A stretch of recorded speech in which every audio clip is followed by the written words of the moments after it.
CUET लाखों बच्चों का सपना कि हम भी एग्जाम क्लियर करें और इंडिया की टॉप यूनिवर्सिटीज में एडमिशन ले, जैसे कि Delhi university, JNU and BHU. But सबसे बड़ी प्रॉब्लम पता है आज के टाइम में क्या है कि आखिर ये जो प्रिपरेशन है, यानी कि सीयूटी 2026 की प्रिपरेशन हम स्टार्ट कब करें।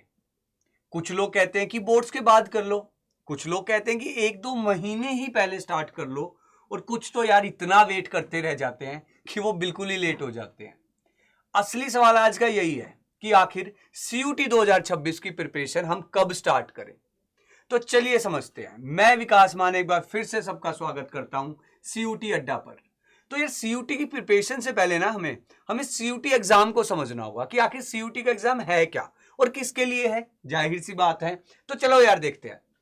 कॉमन यूनिवर्सिटी एंट्रेंस टेस्ट, यानी कि एक एग्जाम आपके कई रास्ते, कई दरवाजे खोल देता है। किसके लिए? टॉप यूनिवर्सिटीज में एडमिशन के लिए। एक सिंगल ही एग्जाम है यार, ये नहीं है कि आपको कई सारे एग्जाम देने पड़ते हैं। और सबसे बड़ी बात, फेयर चांस। 12th के मार्क्स नहीं इंक्लूड होते हैं इसमें। कुछ स्टूडेंट्स के किसी पर्सनल रीजन की वजह से, कुछ भी हेल्थ रीजंस की वजह से बोर्ड्स के एग्जाम अच्छे से नहीं दे पाते हैं। बट ये आपके पास एक चांस रहता है जहां आप अपनी 12th क्लास में जो भी आपसे गलतियां हुई हैं वो सारी गलतियां भुलाकर आप एक अच्छे कॉलेज में, एक अच्छी यूनिवर्सिटी में एडमिशन ले सकते हो, जिससे आपका जो फ्यूचर है वो फ्यूचर एकदम सेट हो जाए। हर साल लाखों बच्चे एडमिशन दे रहे हैं। इस साल भी शायद 10 से 15 लाख बच्चों ने एडमिशन दिया, और नेक्स्ट ईयर जितना मेरा मानना है मे बी ये जो आंकड़ा है ये बढ़ता ही जाएगा। तो मतलब कि यार डिफिकल्टी लेवल जो है वो इंक्रीज होता जा रहा है।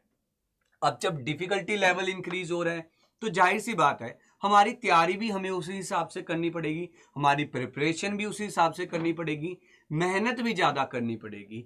तो इसी के लिए आज मैं आप सबको कुछ ऐसी चीजें बताऊंगा जो आपके बहुत काम आने वाली हैं।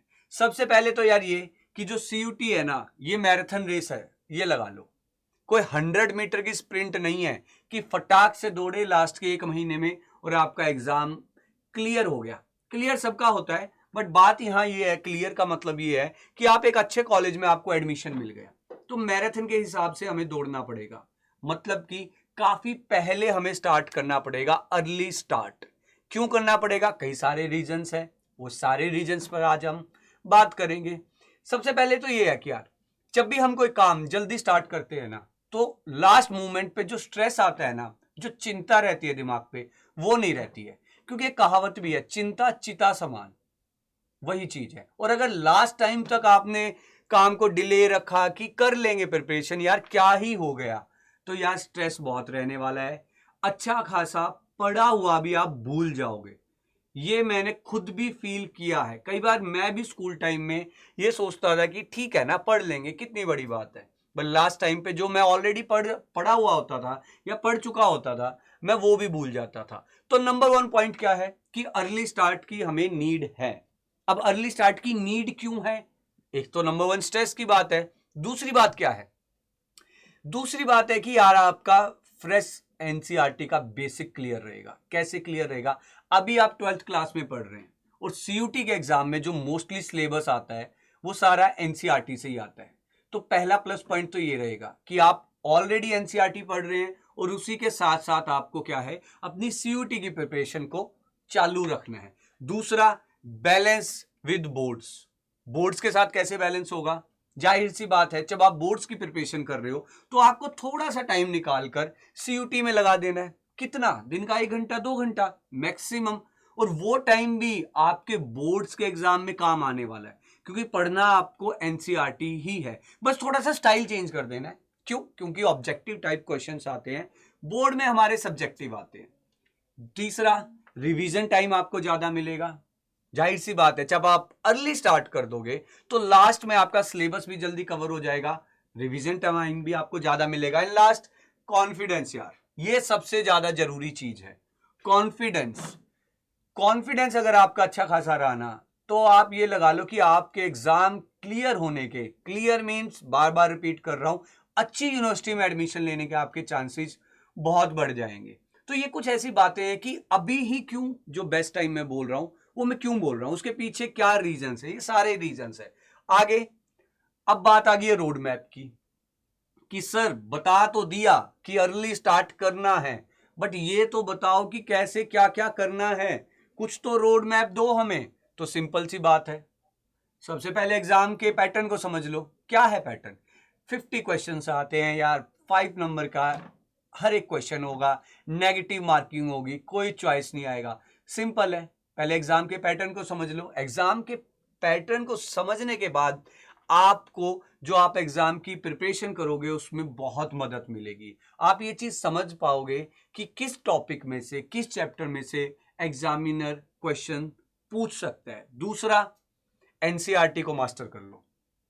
एनसीईआरटी ही आपका सिलेबस रहने वाला है, तो एनसीईआरटी जितना हो सके, जितनी बार हो सके उसको रिवाइज करते रहो और उसके मास्टर बन जाओ। डेली रिवीजन रखो, डेली 1 घंटा ही तो लगाना है, डेली रिवीजन रखो। इंग्लिश सब्जेक्ट जो काफी बच्चों को प्रॉब्लम आती है कि सर इंग्लिश के सब्जेक्ट में हमें काफी प्रॉब्लम आती है, तो अर्ली स्टार्ट करो ताकि लास्ट टाइम पे आपके ऊपर स्ट्रेस नहीं आए। साथ में करंट अफेयर्स भी है, जीके जिसको हम बोलते हैं ना, जीएटी का जो टेस्ट होता है, आपका जो एग्जाम होता है, उसकी प्रिपरेशन भी अभी से स्टार्ट करो। डेली का आधा घंटा, सिर्फ आधा घंटा आप जीके को दे दो, और मैं गारंटी देता हूं कि लास्ट में जब आप सीयूटी का एग्जाम दे रहे होंगे ना, तो जीके में आपको प्रॉब्लम नहीं आने वाली है। इसके लिए सिर्फ डेली आधा घंटा ही लगाना है। और क्या है? मॉक टेस्ट है यार। अब मॉक टेस्ट कब देता है बच्चा? तभी देगा ना जब प्रिपरेशन हो जाएगी, जब वो मास्टर कर जाएगा अपने सिलेबस पर, यानी कि एनसीईआरटी पर। तो अगर आप टाइमली एनसीईआरटी को आपने कवर कर लिया, तो यार ये मॉक टेस्ट वाली जो बात है ना कहानी, वो वहां से स्टार्ट होगी। तो जितनी जल्दी मॉक टेस्ट देना स्टार्ट करोगे, उतना आपका एग्जाम का जो माहौल है, जो एक्सपीरियंस आप करते हो एग्जाम हॉल में जाके, जो आपको फीलिंग आनी है, वो पहले ही आप समझ जाओगे कि आखिर किस तरीके से हमें टाइम मैनेजमेंट करनी है। क्योंकि लिमिटेड टाइम हमें मिलता है एग्जाम में, ऐसा नहीं है कि आपको 3 घंटे मिल रहे हैं। तो लिमिटेड टाइम में आप बार बार मॉक टेस्ट दो। मॉक टेस्ट दोगे तो आपकी और अच्छी प्रिपरेशन हो जाएगी। फिर आते हैं सेटिंग स्मार्ट गोल्स, यानी कि यार जो आप गोल सेट कर रहे हो ना, वो गोल अचीवेबल होना चाहिए। जैसे कि मैं आपको बोल रहा हूं कि अगर आप आज अपनी सीयूटी की जर्नी स्टार्ट करते हो, तो आप एक ऐसा गोल सेट कर रहे हो जो अचीवेबल है।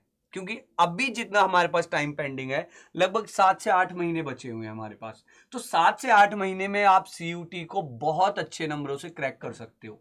लेकिन अगर आप दूसरे साइड के स्टूडेंट हो, दूसरी साइड वाले स्टूडेंट हो, तो यार लास्ट के 2 महीने में आप एक गोल सेट करो अपने लिए कि यार मैं 2 महीने में सीयूटी क्लियर कर दूंगा, तो इम्पॉसिबल है यार, नहीं हो पाएगा।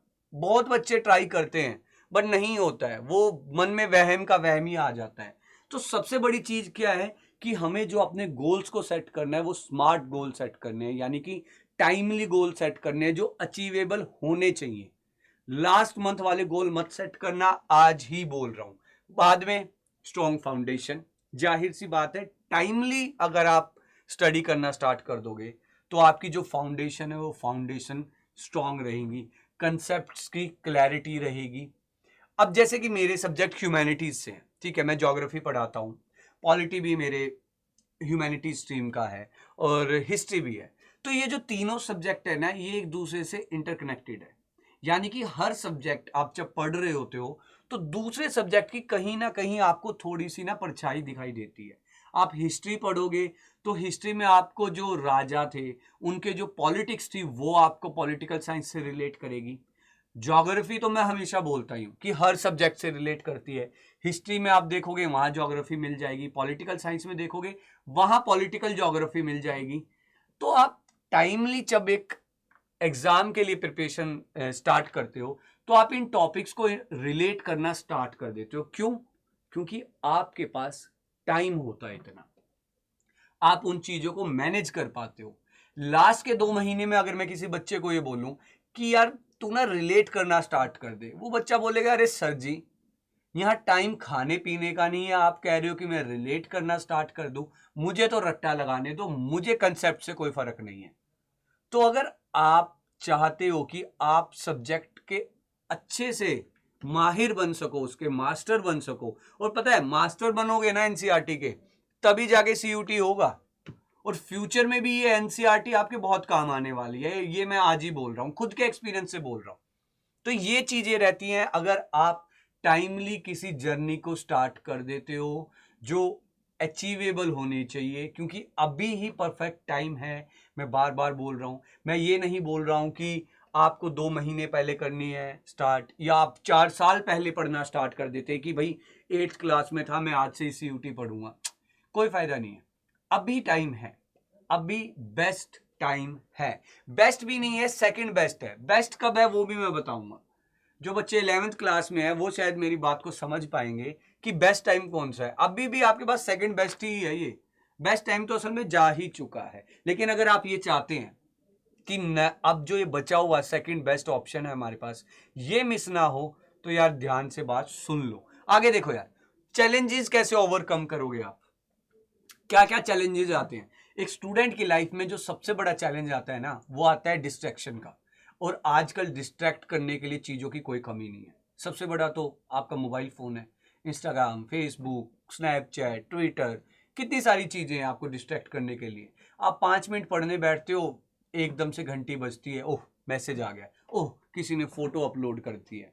तो अभी से अगर आप जब प्रिपरेशन स्टार्ट करोगे तो आप उस डिस्ट्रैक्शन को कंट्रोल कर पाओगे, उसे इग्नोर कर पाओगे। डेली थोड़ा थोड़ा अगर कम डिस्ट्रैक्ट होगे तो लास्ट के 2 महीने होंगे आपके पास, उस टाइम आप कंप्लीटली फोकस रहोगे अपने एग्जाम को लेकर।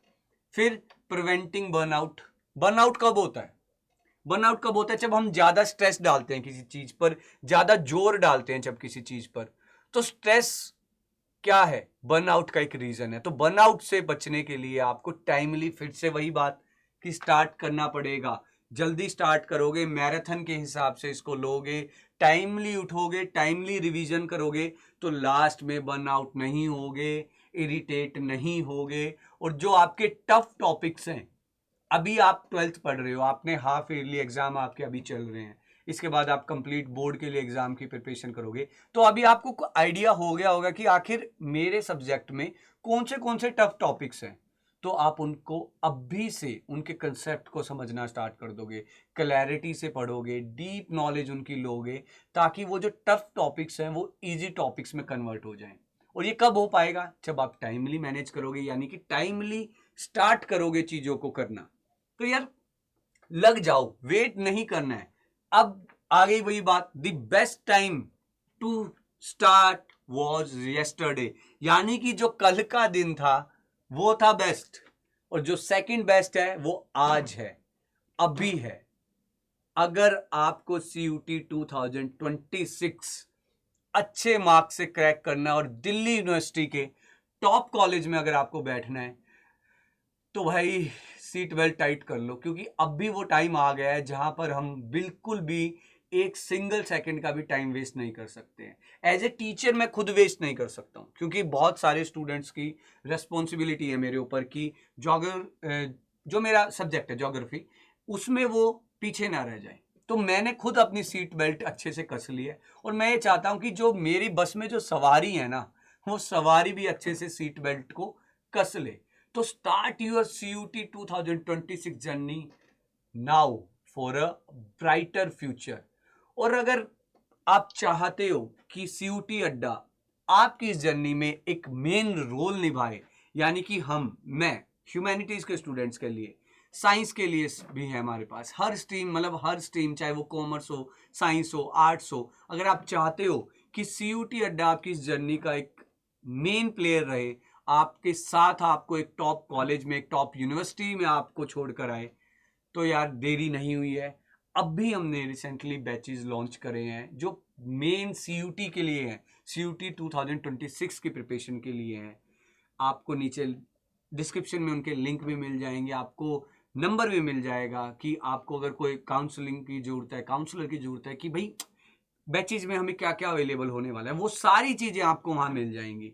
तो यार देरी मत करो, जल्दी से जर्नी को स्टार्ट करो, क्योंकि मैं चाहता हूं कि जर्नी के एंड पे मैं आपके लिए ना वो माला लेकर खड़ा हूं कि हाँ आप जीत गए हैं और एक आप अच्छे कॉलेज में आपका एडमिशन आपका हो गया है।